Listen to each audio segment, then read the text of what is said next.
Benarkan roh akan pulang ke rumah setiap malam Jumat? Macam orang balik dari kantor aja.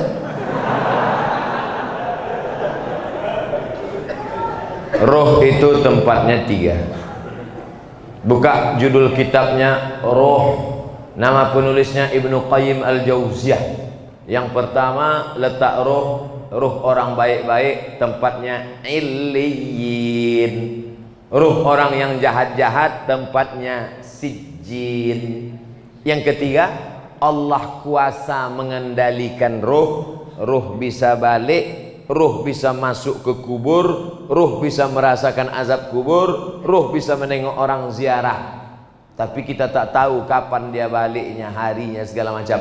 Kalau ada yang mengatakan ruh balik hari Jumat, bukan hadis Nabi, tapi pendapat ulama, ijtihad ulama. Tapi pendapat yang kuat bahwa roh itu 3. Pertama, ditempatkan di Illiyin.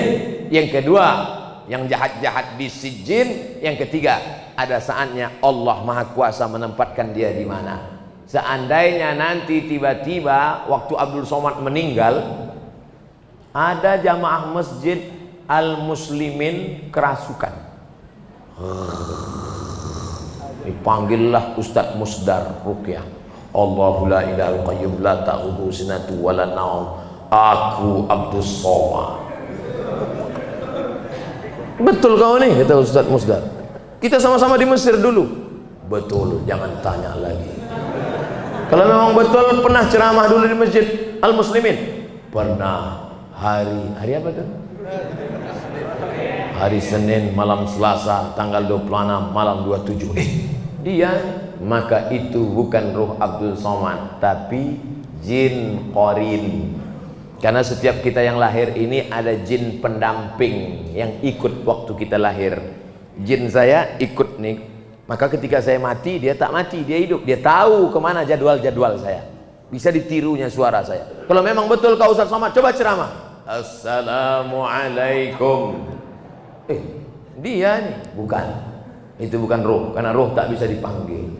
Kalau bisalah roh dipanggil, maka bisalah dipanggil roh Nabi Muhammad SAW untuk ditanya mana hadis sahih, mana hadis dhaif, mana hadis palsu.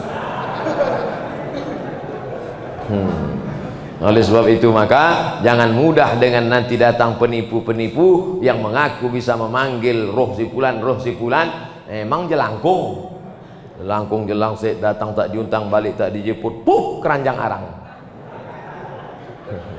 Yang ketawa berarti udah tua. Anak-anak sekarang mana dia tahu? Dulu zaman-zaman porkas tahu juga Ustadz tuh. Enggak, saya tak pernah manggil. Pak Ustadz yang kami cintai, so sweet. Saya punya teman seorang peruqyah. Peruqyah itu artinya Ustadz yang bisa ruqyah. Jangan kedukun.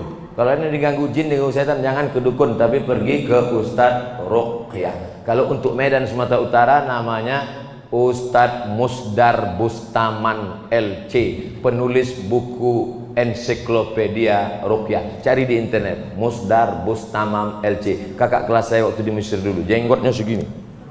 Belum dibacanya ayat kursi, baru menengok jenggotnya, sehat orang.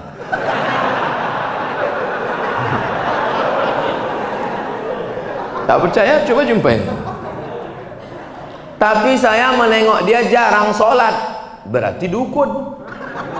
Apalagi sholat berjamaah. Apakah setiap bacaan yang dibacanya mendapat keberkahan Pak Ustadz? Maka casingnya ruqyah, tapi isinya berkawan dengan jin. Idza ra'aitar rajul, ini kata ulama tasawuf. Idza ra'aitar rajul, kalau kau tengok ada orang yatiru fil hawa, bisa terbang di atas awan, yamsi 'alal ma', berjalan di atas air, terbang di atas awan, berjalan di atas air, jangan kau sangka dia wali Allah, tapi tengok bagaimana dia melaksanakan perintah Allah. Tak sholat, wali setan. Sholat sikit, wali murid.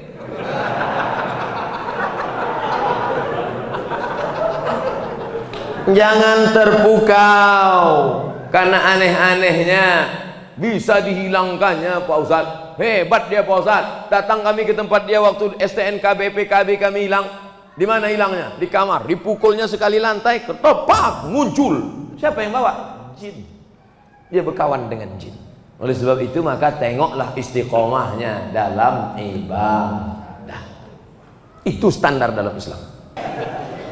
Saya ingin tanya Pak Ustadz, dana infak di masjid boleh tak kita pakai untuk menyantuni anak yatim?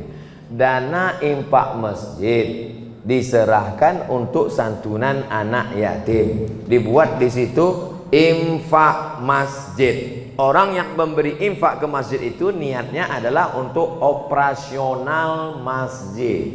Semua yang terkait dengan masjid dialihkan kepada bukan lokasi alokasinya, maka itu temuan BPK.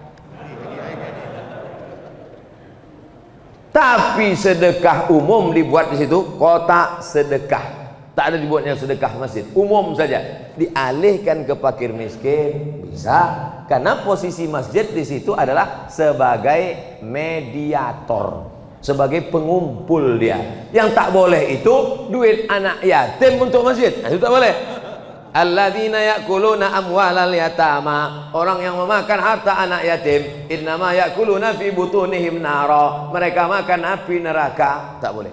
Adapun duit sedekah umum dibagikan ke anak yatim boleh, duit anak yatim dibagikan ke masjid tak boleh.